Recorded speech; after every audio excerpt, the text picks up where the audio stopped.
Welcome back to the Hoop Truck Podcast. This is episode number 2 with the legend himself, EJay Ward. He is a NAIA All-American, Player of the Year in the AAC, Defensive Player of the Year, the all-time leader in steals per game, all-time career steals, and steals in a season at Tennessee Westland, as well as assists per game and assists in a season, right? Yep. But not all-time in assists. All-time in assists. And my bad, and all-time in assists. So he's got, that's an okay career. That's a great career, man. So he's now the head basketball coach at Tyner.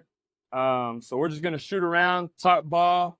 Hope you guys enjoyed this episode. Please follow us on all social media platforms. If you want to be on the podcast, email me at info@hooptruck.com. That's info@hooptruck.com. Let's get right into it. Yeah.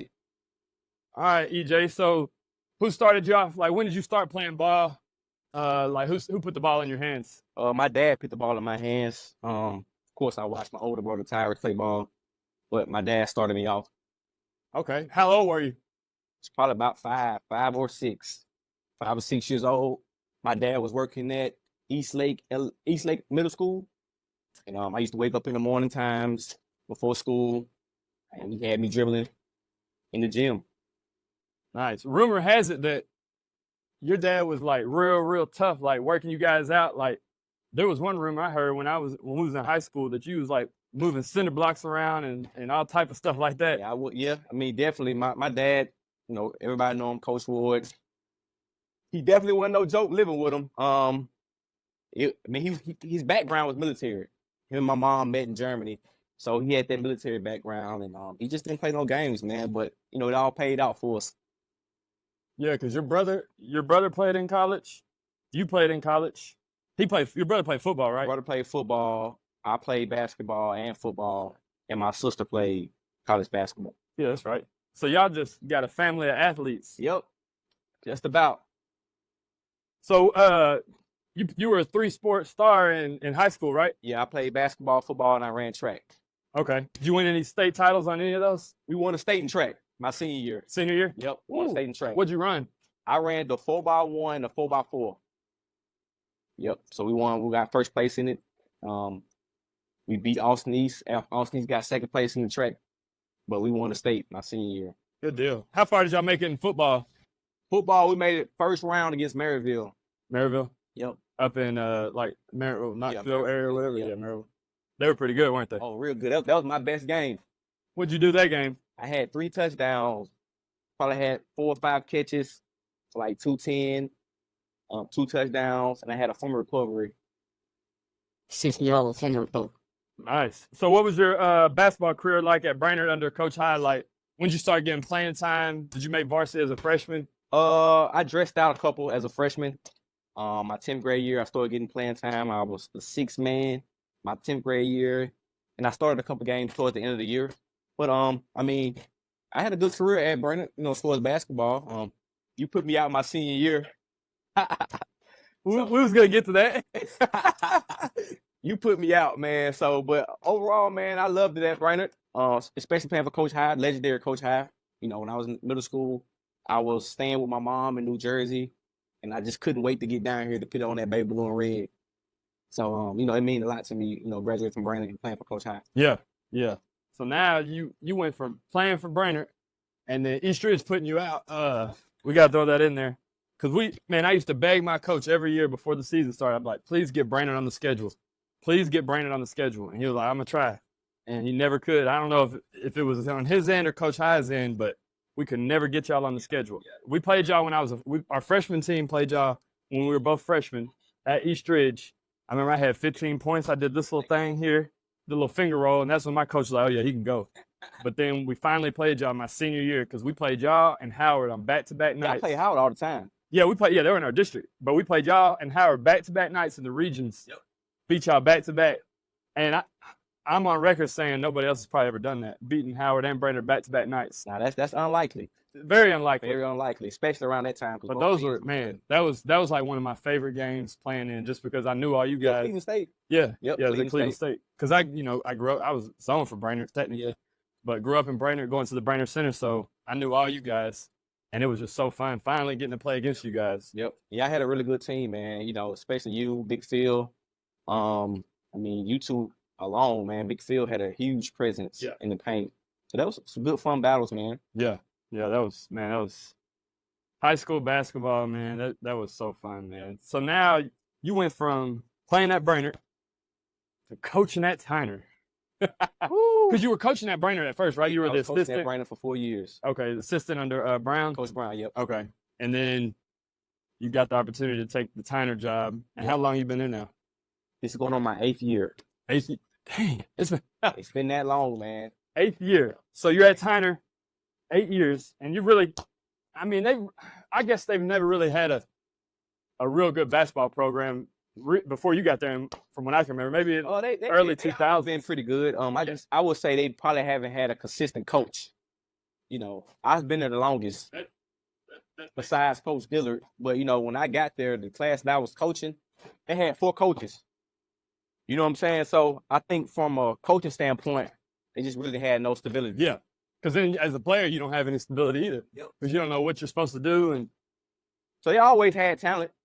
Yeah, always had talent. That's why I took the job. Yeah, and you really turned that program around now. Because I mean, y'all are one of the top teams in the city each year, and definitely gonna be this year. Yep.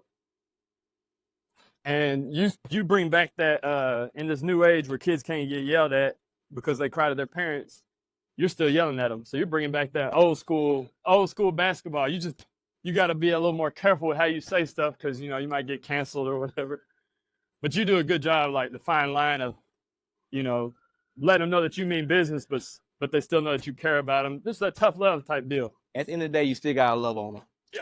Especially in high school. You still gotta be that coach that care about them. But I get on to them. But as I'm getting older, I'm starting to try to substitute my passion for wisdom. You know what I'm saying? So that's one of the big things that I'm working on, and it's been fun, man. Passion for wisdom, I like that. So with let's see where I'll take this. Oh, okay, so let's go to the Chattanooga Rail Runners. Ooh, we had some good times there, boy. What year was our first year playing there? 2013 or 14. It was 13 or 14. Because I think you were still at East Lake. I was at East Lake. Maybe 2014. So yeah, 2013, 2014, one of those 2 years. And then, so we had our tryouts or whatever. I mean, I guess they were tryouts, but we had basically all Chattanooga players. And we had a good squad, man. We had a squad. So you were I ain't gonna say by far, you were the best point guard I ever played with from a standpoint of like a true point guard. Because in JUCO, I played with Steve Cook, which he was a true point guard. He just he couldn't really shoot the ball. So it kind of, I ain't gonna say it messed things up, but you could score it and you could do everything. But he was a really good like facilitator and just getting everybody in their right position and all that.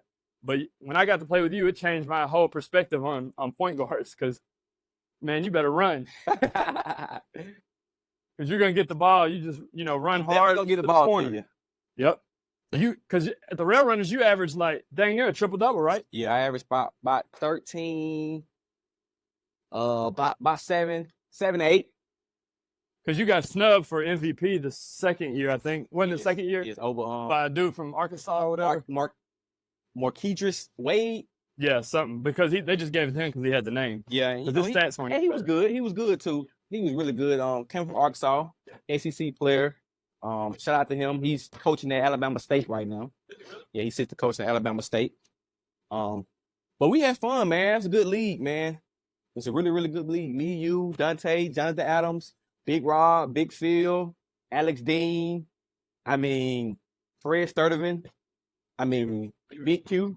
My boy Z-Mac. Watts.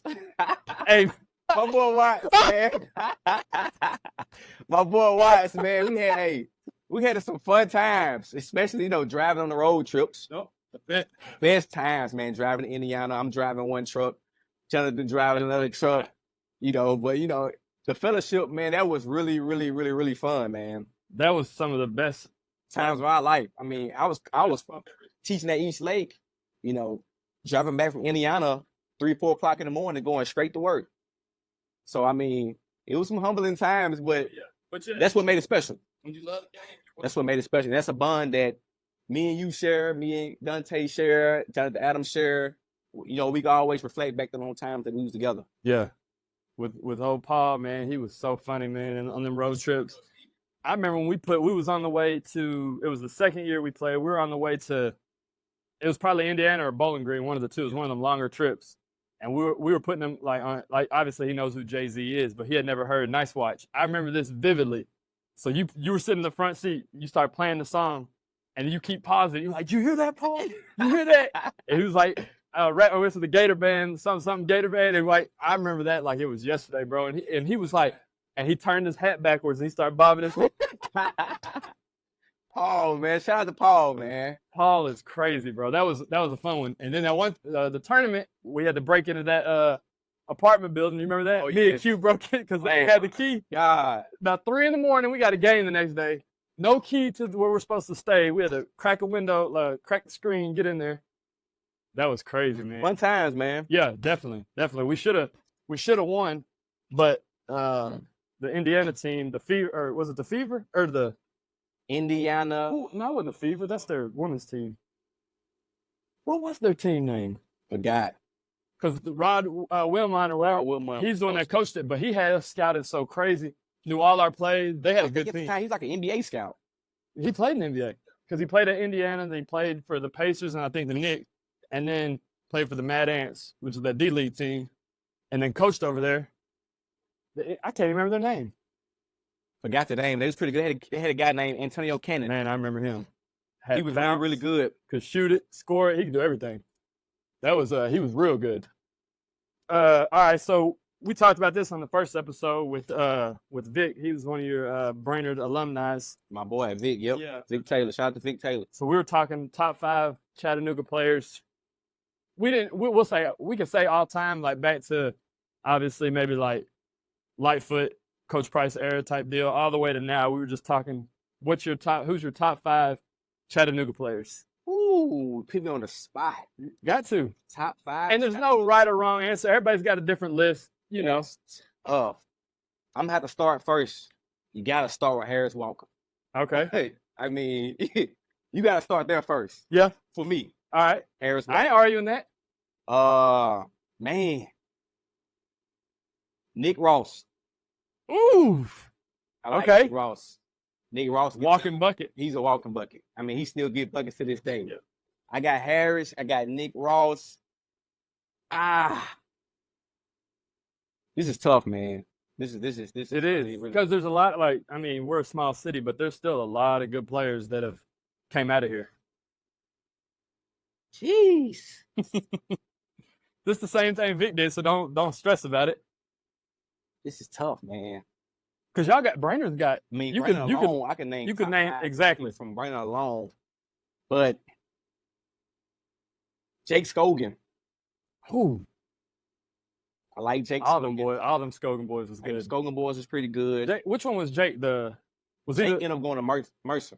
what year? Which one was he though? The Came out with my brother. I think Okay. probably 02. the oldest one? Because there was 3 of them, wasn't it? It was 3 of them. Jake, The Seth, and Caleb. Seth was with us. Yep. And then Caleb, I think, was a senior when we were sophomores. Yep. I'm gonna go a little new school.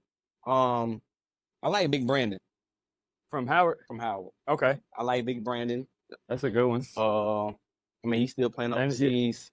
That's gotta mean Guy's still something. playing basketball. This last one, man. Ooh wee. That's tough. It's tough, man. I mean, who I got? Scogan, Harris, Nick Ross, and Big Brandon.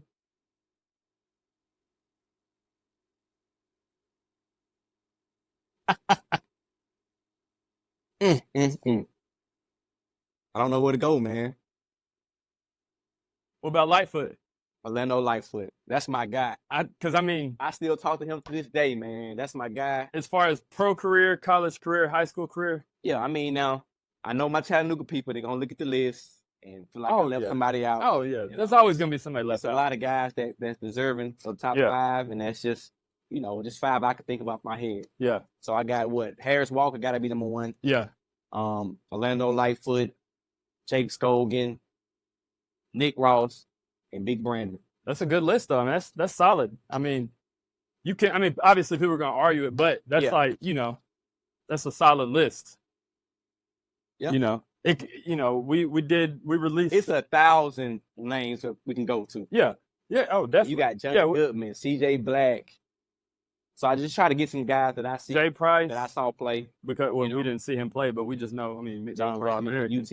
And then the one that, I guess could be iffy because he didn't play high school here, but Ace Bailey. Ace. We were talking, me and Vic were talking. I told him, I was like, that's going to be, if he's got to count, he's number 1. Number 1. Because he's going to be 1 or 2. He's going to be a top 3 NBA pick, maybe one, Ace top Bailey 2 probably. But then another one you missed, Mr. Johnny Taylor. Johnny Taylor. Orlando Magic. UTC drafted number 17. Sweet 16. Definitely. Almost was a lottery Taylor. Yeah. Most definitely. So there's like, there's no way to get everybody in, but that's why it's just your personal top 5. But I like that list though. But there's, like you said, there's so many good players. I wish I would have got to see Harris Walker play. My dad didn't take me to no high school games when I was growing up or anything like that. But I did get to run with him later. I was probably in my early 20s. Yeah. And he would come to the Brainerd Center sometimes. In cargo, he would come in because he was a firefighter or something. Yep. He would come in his firefighter attire, like the little cargos, throw on some hooper shoes, and kill. And was still dunking. Yeah, he's one of a kind, man. And was quick. I think if they had social media during his time period, viral. Oh my God. He got a son named Jarris Walker. Y'all look out for Jarris Walker.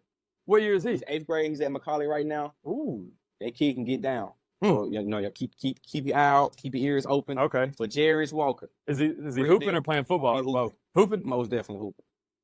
Dang. Real deal. Because Harris Walker had a brother, right? Ant-Man. See, I played with a lot. Ant-Man, but I know Ant-Man's older. Man. Yeah. See, I played with him a whole lot. Ant-Man's the real deal too. Man, could go. That whole family, man, it's the real deal.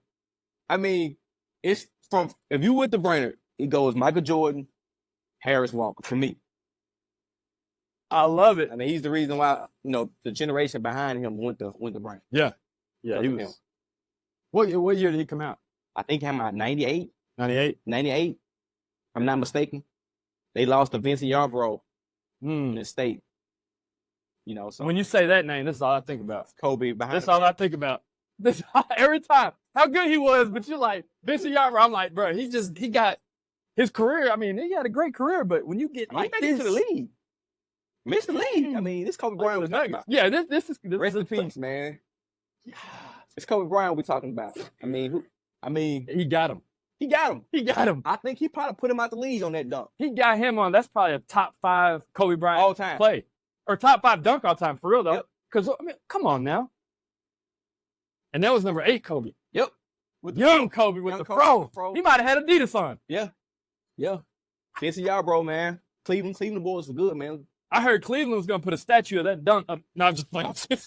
That'd be low down, man. That'd be low down, wouldn't it? Low down. No, I'm just playing, man. All right, so let's pivot over to we're gonna shy away from the NBA top 5 so you could start thinking about it. But I'm gonna ask you that here soon. But I don't want to go top 5 back to back. Let's go to let's see. All right, your coaching career is, at Tyner so far. Your coaching style. How you pour into these kids, because not only are you their coach, but you're a mentor to them, especially some of the kids that don't have a great family life at home. They really look up to you, and a lot of people look up to you in the community for what you do for these kids. So how has that been treating you, and do you get a lot of enjoyment out of that? I definitely get a lot of enjoyment. It keeps you grounded, especially dealing with kids, especially for those who who don't have a father. I'm not a father, but I pour into a lot of kids. Mm-hmm. Some of these kids look at me as a father figure. So I definitely don't take it for granted.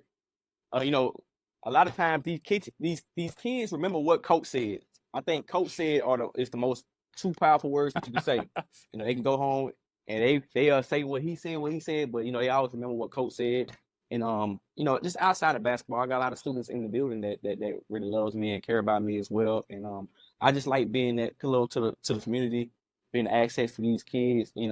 I'm from this community. I'm from Brainerd community. Brainerd, Tyner is pretty much the same community. These kids live right by each other. Yeah. For them to see me as a role model, it means a lot. They might look up to LeBron James or Steph Curry or Kevin Durant, but they can't see them on a day-to-day basis. You're accessible. I'm accessible for them, and so I just don't take it for granted. That's good, man. I love that, man. Like, just the being in the building at school and stuff like that. I always see you doing the little TikTok dance. Oh yeah, with yeah. Students. So like, you got that. I think one of your greatest features, in my opinion, is being able to separate being a teacher, but being like, I ain't gonna say a friend, but a mentor or whatever. You can. Sometimes you need to be a friend. Sometimes I'm a brother. Yep. Sometimes my uncle. But they all respect you as a teacher, and they're gonna listen to what you say. But they know we're gonna have fun too. Yep.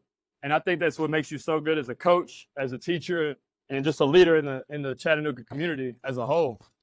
Yep. Which that's what these kids need, man. They need a lot, and you're playing a big part in it. Yep. So you just don't want to take it for granted. I'm thankful to be in this position. A lot of guys would like to be in my position, so I'm just thankful, and I just love what I do, man. Man, that's amazing. Your college career. Let's talk about that, because we didn't even really get into it, but we named off all the stats, and that list is a little longer than all the stuff I gave you, because we literally could have went year by year of being all conference, first team, all that. So tell me about your time at Tennessee Wesleyan. Actually, you want to take it back a year to prep school.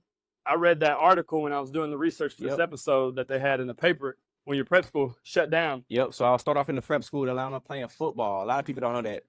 So I was running a 4.3 out of high school, playing football.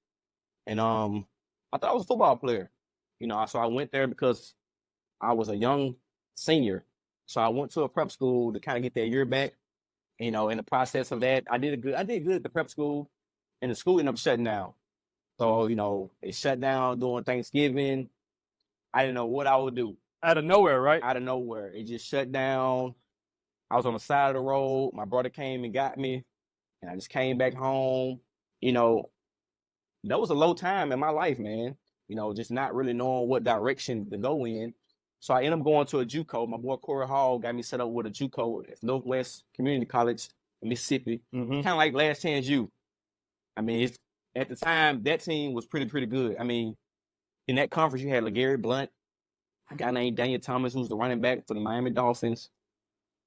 Patrick Trahan, he was a linebacker at Ole Miss, transferred from Auburn to that JUCO, and ended up going to Ole Miss. So it was some serious talent there. Because this is back then when you couldn't just transfer school to school. You had to transfer JUCO, or you had to sit out if you were qualified. So, it was way different than it is now. So the year I was there, that's the year where Florida State kicked off about 22 players. So they just flooded the JUCOs in Mississippi. And at the time, you only could keep 6 out-of-staters. So that was pretty tough. So, I understood. You're going to go with a smack from Florida State, over me. I get it. So I ended up going to Southern University in Baton Rouge, where my mom side of the family's at. And I was trying to walk on to play football, and it just kind of wasn't really working out. I really didn't pass the eye test, but I ended up talking with my guy, Reggie Jackson at Tennessee Wesleyan. And so that's how I ended up at Tennessee Wesleyan. Did he play there? He played there at the time. And he called me and told me they had like a open gym. He wanted me to come to the open gym. So I went to the open gym. And y'all know me. I'm picking up guys 94 feet. 94 feet, doing my thing. And I'm going back to Southern University. And I never forget, I was standing in the financial aid line. And they called me and said, "Hey, EJay, we're going to offer you a scholarship to come play basketball here. I think something happened with a player. They kicked the player off." So that's how I ended up at Tennessee Wesleyan. Oh. The player got kicked off. They called me. I'm in the financial aid line going on my sophomore year in college. And I stopped what I did, went home, packed up my car, and drove back up to Athens. And I was in school that following Wednesday. So what year? So you'd have been 2 years out of high school? So this would have been... It's 09. 09. So that would have been your freshman on the court year. So, I ended up playing for 4 years, 3.5 years at Tennessee Wesleyan. 3.5? Yep. Oh, because the first year you only played half? Well, the first year, they counted my first year at the JUCO. Oh, okay. Because you get 5 years. Yeah, to play 4. To play 4. Yeah. So my senior year, I had to sit out my I set out the first year, and I played the second semester. Oh, Crazy okay. thing about it, I only played one semester my senior year, and I got player of the year and defensive player of the year. That's One insane. semester. How you play one semester and win all that? Because you was so what was your stat line your senior year? Do you remember? My stat line was I averaged probably about 10.9, 8.6 assists, and I averaged probably about 4 to 5 steals a game. So I led the nation in assists, and I led the nation in steals in a half a year. I was All-American, and then All-American. Yeah. Yeah, and then you got obviously player of the year, defensive player of the year. Yeah. And then all those records. They need a statue of you at Tennessee Western. They do. To be honest. Need to be Because I mean that's some crazy stats. Because they've had some good players over the years. Yeah, some really good players. I remember one time we were doing the Rail Runners thing on a bus trip or whatever, and you were telling me a story from the JUCO in Mississippi about a linebacker. I think you maybe roommates with him. Yes. Or do you know what I'm talking about? My sweet mate. His name was Tell T. the story. So I played slot receiver, and he played outside linebacker. Big guy, man. I mean, real big guy. So, I'm not trying to get hit by him. So, but, doing run plays, you had to block outside linebackers. So, I blocked them. And in college, you can chop block. So I chop blocked him, and he got up and he realized it was me.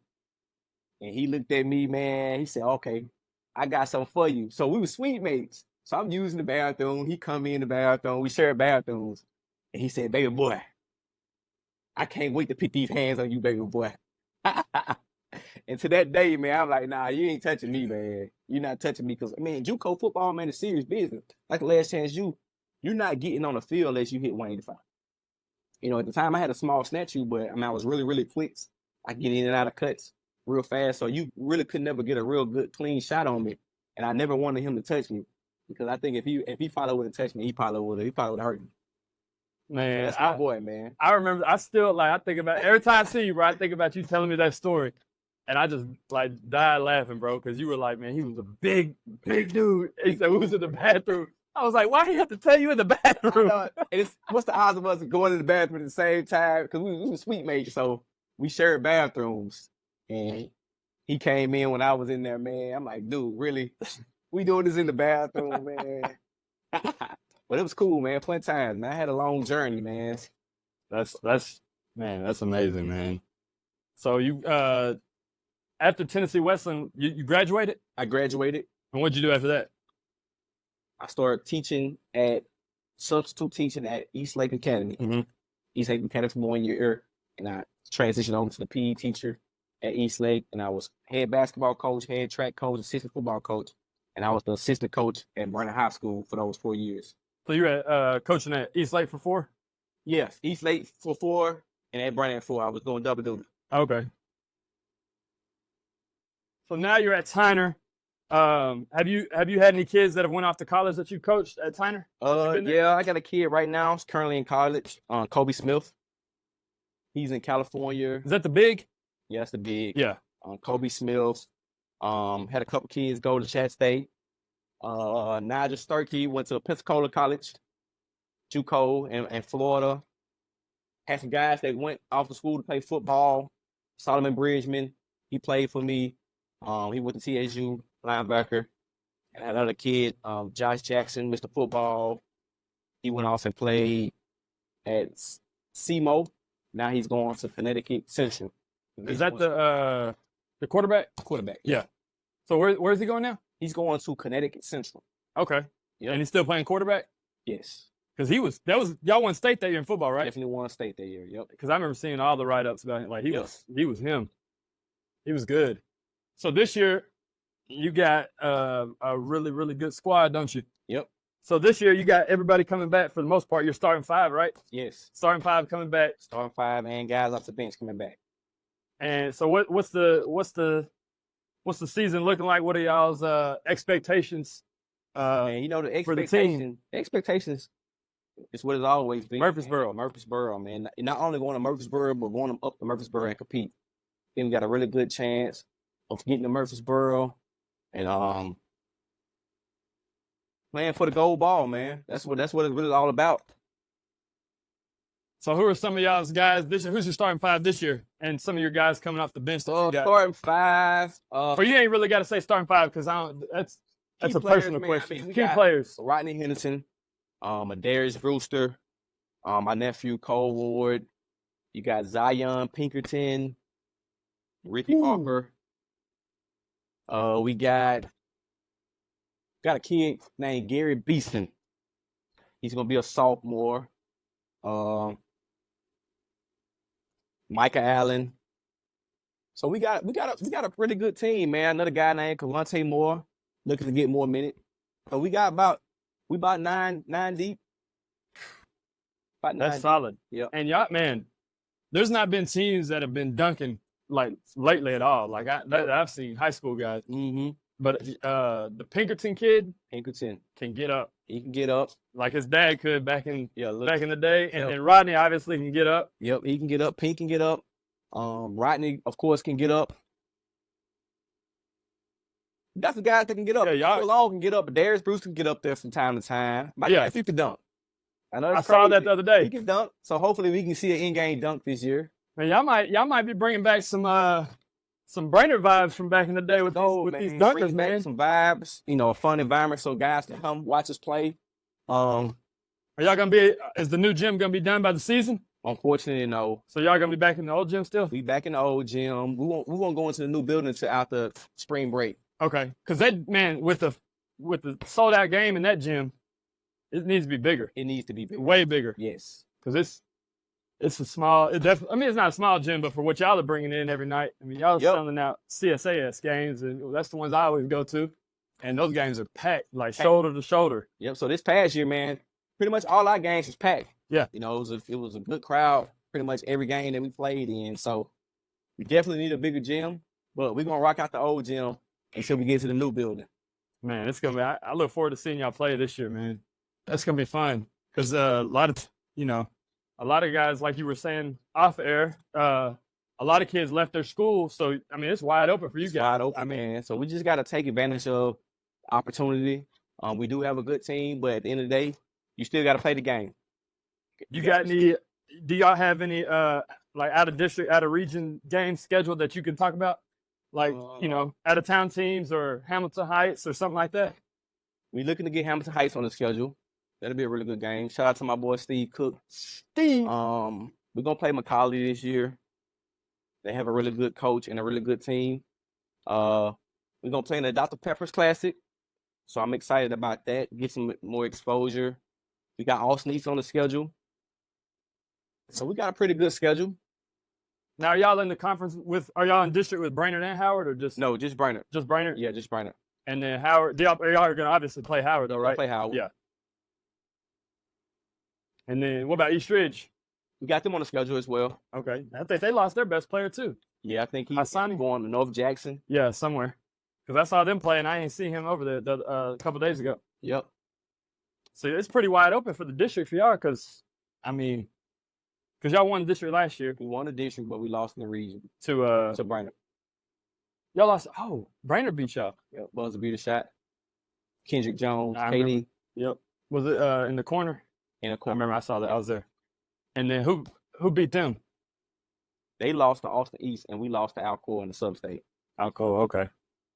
Because y'all beat CSAS got put out by, McMinn Central. and then y'all beat Mid Yep, Central. beat McMinn Yeah. Central. Yep. They had they had the one kid. He scored about Big kid. 20. No, the little one, Oh, I know you're talking. number 1 or something. He had like 27. He took like 7 dribbles. Yep. He was good. He can shoot it. Yeah, he could. He could definitely shoot it. All right, let's close out. Let's go top 5 NBA players. Top 5. This is it right here. No, for those who know me, number 1, Steph Curry. I gotta go with Steph Curry. I know I'm gonna get a bunch of flack about it, but I don't even care. Steph Curry is my number 1. Second, I'm going MJ. You gotta go MJ. I mean, that's the GOAT. Kobe Bryant, number 3. Kobe 3. Going KD. KD 4. I like KD. I guess you gotta go Bron at 5. You gotta go Bron. They look like it pains you to say that. It doesn't pain me to say it, but it is what it is. I think the older that I'm become, the older that seeing Bron on his later days in the league, you can't do nothing but respect him. I mean, I'm a nah, I ain't gonna say a LeBron hater, but growing up, I'm not a LeBron James hater. I just was an MJ guy. My cup of tea. Yeah, but the resume, it speaks for itself. How long he's played, yeah, longevity, and just like his 6'8", 230, whatever he is. Yep.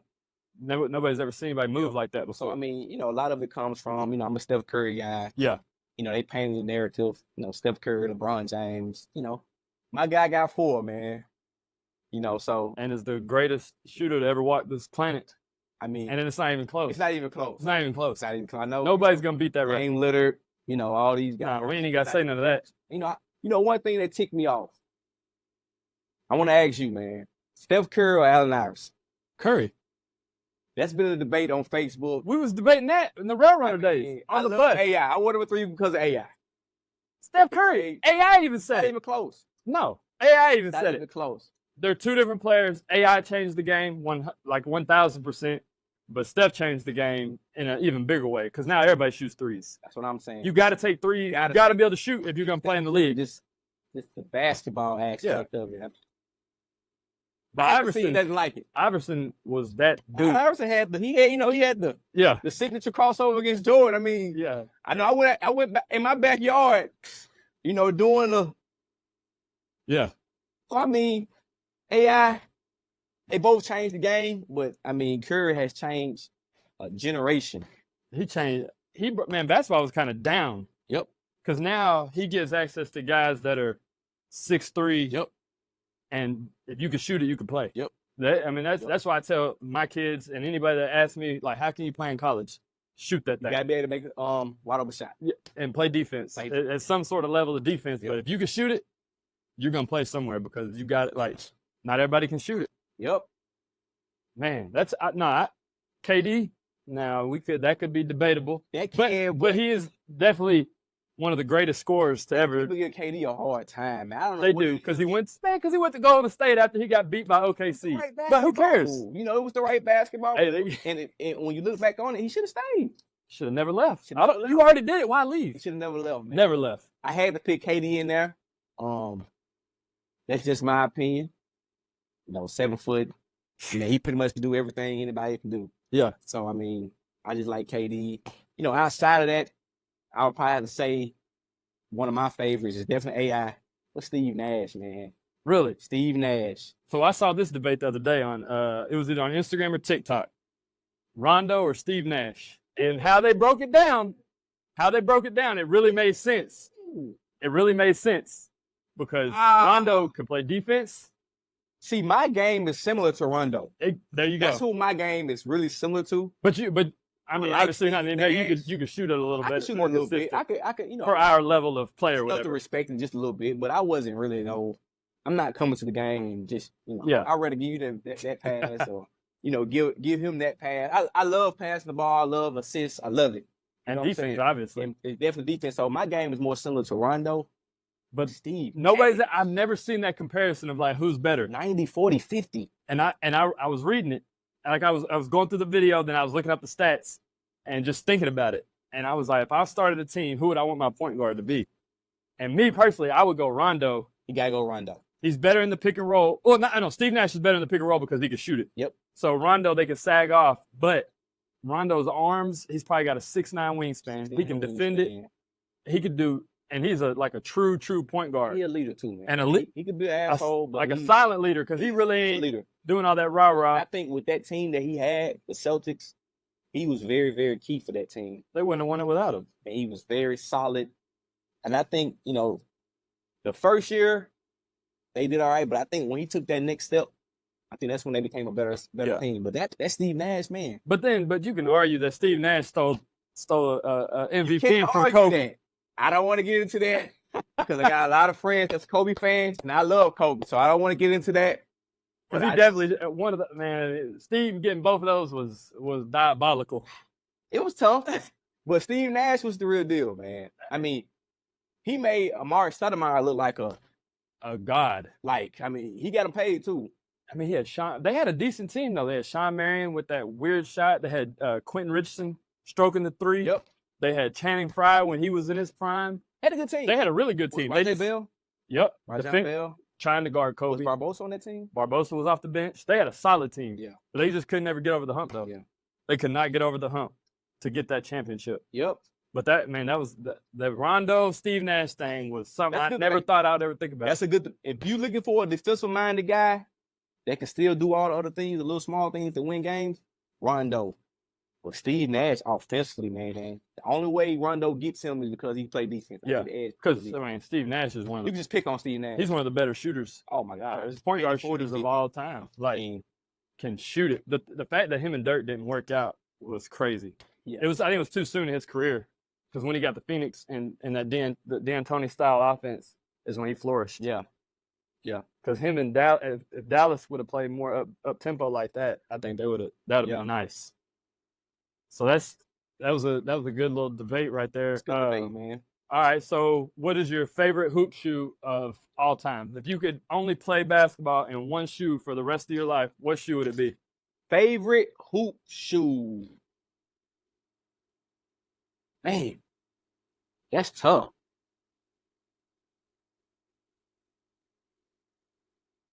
I like those Hirachis back in the day. The with the Velcro strap. Velcro strap. Yeah, the Kobe ones or whatever. I like those.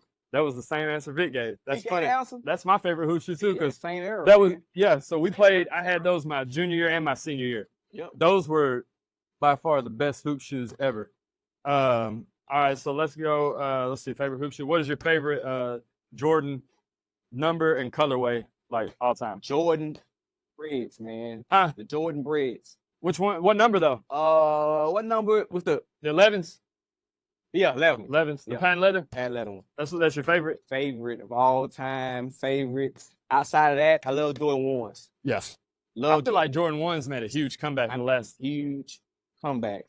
Those are crazy, man. Jordan 1s are classics. It's crazy how those Jordan, they just keep getting popular and popular. And what's funny is the kids now, like my son only knows who Jordan is because of me, most likely. But if you talk to like another 8-year-old kid, you just say Jordan, they think of the sneaker. They don't think of the person or like, what he was doing. That's serious impact, man. Serious impact. You're known for a shoe, but you're the greatest basketball player of all time. And now he's doing that whole racing thing. Yep. He's just doing everything, man. Yep. So the Bread 11s, those are Bread fire. Those are fire. Vic said on the last podcast, he said the Flint 13s. Flint 13s. And both those are OG colorways. I had to have those. I had to have those. Especially in Brainerd with those gray zippies. With the baby blue shirt. Let them know where they can follow you. As far as social media, shout out your school, all that. And I got something for you. Hold on one second. All right, man. You got some official Hoop Truck swag. Man, appreciate that. You coming on the pod, man. No so problem. Shout out all your stuff. I'm on all social medias. I'm on Twitter, Coach EJay Wood, Instagram, Coach EJay Wood, Coach EJay _. Follow my Tyner page, Tyner Randomly on Instagram. Head coach at Tyner. Come check us out this year. Yeah, y'all gonna be doing big things, man. I'm most definitely gonna be at some games, and hopefully we can get a Hoop Truck sponsorship banner in the gym this year. Most definitely can get you locked in with that. Yeah, for sure. We're definitely gonna do that, man. But I appreciate you coming on, bro. Man, love. It was great, man. We're gonna have some nice clips for this.